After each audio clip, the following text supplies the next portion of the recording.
नमस्कार बंधुरा पूजा kitchen with village फुडे आमार सकल बंधुदेर जानाई अनेक अनेक स्वागत।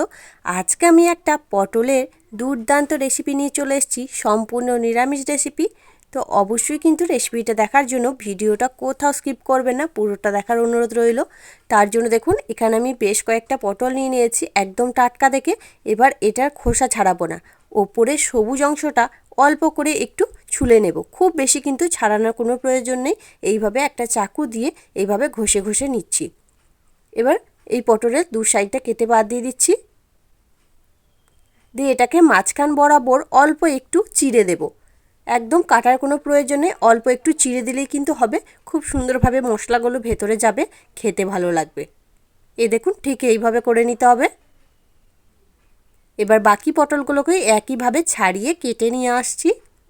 সবগুলোকে একইভাবে ছাড়িয়ে নিয়েছি। ওরই সাথে দুটো মিডিয়াম সাইজে আলু নিয়েছি, আলুগুলোকে একটু ডুমো ডুমো করে কেটে নিয়েছি, জল দিয়ে পরিষ্কার করে ধুয়েও নিয়েছি। আর সব পটলগুলোকে ওই একইভাবে চিড়ে নিয়েছি দেখুন।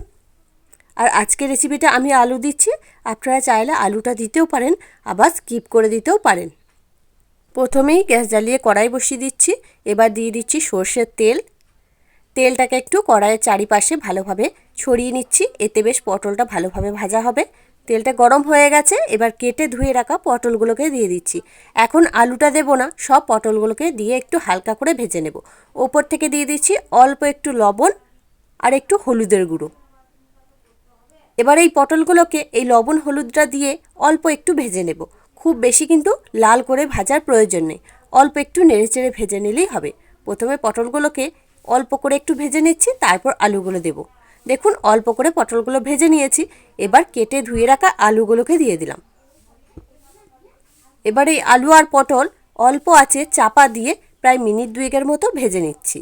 পটল আলু ভাজা হতে হতে একটা মশলা তৈরি করে নেব। একটা মিক্সির জার নিয়ে নিয়েছি, এর মধ্যে দিয়ে দিচ্ছি হাফ ইঞ্চি মতো আদা, 4টে কাঁচা লঙ্কা, ঝালটা অবশ্যই বুঝে দেবেন।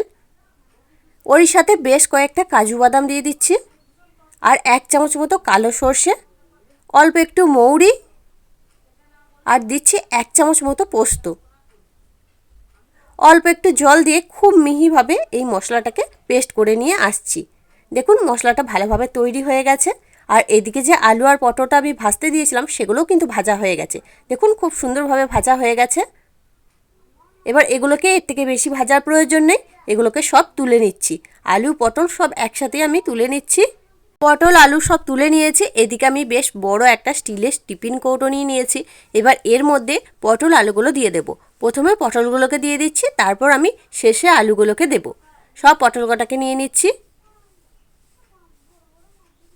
সব পটলগুলো নিয়ে নিয়েছি। এবার এর মধ্যে দিচ্ছি অল্প একটু হলুদের গুঁড়ো, হাফ চামচ মতো কাশ্মীরি লঙ্কার গুঁড়ো, হাফ চামচ মতো জিরের গুঁড়ো, আর দিয়ে দিচ্ছি বেশ কয়েকটা টমেটো। টমেটোগুলো দেখুন আমি ছোট ছোট টুকরো করে নিই, একটু বড় বড় করে পিস করে নিয়েছি, দিয়ে দিলাম। এবার যে মশলাটাকে পেস্ট করে রেখেছিলাম সেই মশলাটাকে দিয়ে দিচ্ছি। মিক্সির জারটা ধুয়ে অল্প একটু জলও দিয়ে দিচ্ছি, খুব বেশি কিন্তু জল দেওয়া যাবে না। এবার একে একে আলুগুলোকে বসিয়ে দিচ্ছি। এবার দিয়ে দিচ্ছি স্বাদ মতো লবণ, আর যেহেতু নিরামিষ রেসিপি অল্প একটু চিনি দিয়ে দিচ্ছি। এটা সম্পূর্ণ অপশনাল, আপনারা দিতেও পারেন আবার নাও দিতে পারেন। দিয়ে দিলাম 2 থেকে 3 চামচ মতো সর্ষের তেল। সর্ষের তেলটা দেওয়ার চেষ্টা করবেন, খেতে বেশি ভালো লাগবে, না হলে সাদা তেলটাও দিতে পারেন। এবার এই সব কিছুকে একসাথে একটু খুব ভালোভাবে মাখিয়ে নেব। এখন কিন্তু আর একটু জল দেওয়া যাবে না, তাহলে কিন্তু আর ভালো লাগবে না। আর বন্ধুরা আপনারা চাইলে এখানে কিন্তু একটু দইও দিতে পারেন, তাতেও কিন্তু বেশ ভালো লাগবে খেতে। সব কিছুকে ভালোভাবে মাখিয়ে নিচ্ছি একসাথে। সব কিছু খুব ভালোভাবে দেখুন মাখিয়ে নিয়েছি। এবার ওপর থেকে কয়েকটা চেরা কাঁচা লঙ্কা দিয়ে দিচ্ছি। এবার ঢাকা চাপা দিয়ে এটাকে স্টিম হতে দেব। গ্যাসের মধ্যে একটা ফ্রাই প্যানে অল্প একটু জল বসিয়ে একটা স্ট্যান্ড দিয়ে দিয়েছিলাম। এবার টিফিন কৌটোটা সমানভাবে বসিয়ে দিলাম। এটাকে চাপা দিয়ে প্রায় মিডিয়াম ফ্লেমে 10 মিনিট হতে দিচ্ছি। 10 মিনিট হয়ে গেছে, এটা আপনাদের নামিয়ে ঠান্ডা করে তারপর এনে দেখাচ্ছি। এটাকে নামিয়ে নিয়েছি, ঠান্ডাও হয়ে গেছে, আপনাদের দেখিয়েও দিচ্ছি। দেখুন বন্ধুরা কতটা সুন্দর কালার এসেছে, দেখুন তৈরি হয়ে গেল আমার পটল আলুর ভাপা। এইভাবে অবশ্যই একবার বানিয়ে দেখতে পারেন, খুবই সুন্দর হয় বন্ধুরা খেতে। পটলের একঘেয়েমি তরকারি খেতে ভালো না লাগলে এইভাবে একবার এই পটল ভাপাটা বানিয়ে দেখতে পারেন। গরম গরম ভাতের পাশে থাকলে মাছ মাংস ফেলে সবাই এটা দিয়েই খেতে চাইবে, খুবই সুন্দর হয়। দেখুন কত সুন্দরভাবে পটলটা সিদ্ধ হয়ে গেছে, আর আলুও কিন্তু খুব সুন্দরভাবে গলে গেছে, একদম গলে গেছে। আর গরম গরম ভাতের সাথে বন্ধুরা খেতে অসাধারণ লাগবে, অবশ্যই একবার বানিয়ে দেখতে পারেন, খুবই লোভনীয়।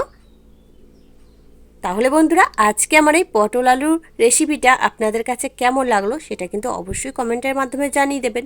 দেখে যদি একটুও ভালো লেগে থাকে লাইক দিতে ভুলবেন না। চ্যানেলটিকে যদি এখনও সাবস্ক্রাইব করা না থাকে তাহলে চ্যানেলটিকে সাবস্ক্রাইব করে নিয়ে অনুরোধ রইল, তার সাথে পাশে থাকা বেল আইকনটি প্রেস করে দেবেন। আমি যখনই কোনো ভিডিও দেবো তার নোটিফিকেশন সবার আগে আপনার কাছে পৌঁছে যাবে। তাহলে আজকের মতো এখানেই, আবারও ফিরে আসছি অন্য কোনো দিন অন্য একটা রেসিপি নিয়ে। ততক্ষণ আপনারা ভালো থাকবেন, সুস্থ থাকবেন। ধন্যবাদ।